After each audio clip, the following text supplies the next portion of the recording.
হল্যান্ডে একবার আলুর তরকারির রেসিপি হলো।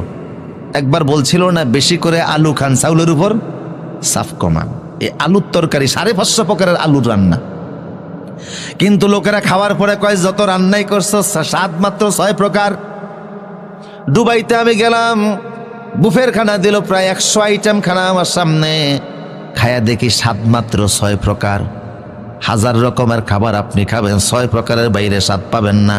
টক, ঝাল, মিষ্টি, ন্যানো, তেতো, ফানসা, 6 প্রকারের বাইরে স্বাদ নাই। কিন্তু আল্লাহ বলছেন আলাম নাজআল্লাহু আইনাইন ওয়া লিসানান ওয়া শাফাতাইন ওয়া হাদাইনাহুন নাজদাইন। তোমাদের জিহ্বায় স্বাদ নেওয়ার জন্য 10,000 টেস্টিং বার্ড আমি আল্লাহ দান করে দিয়েছি।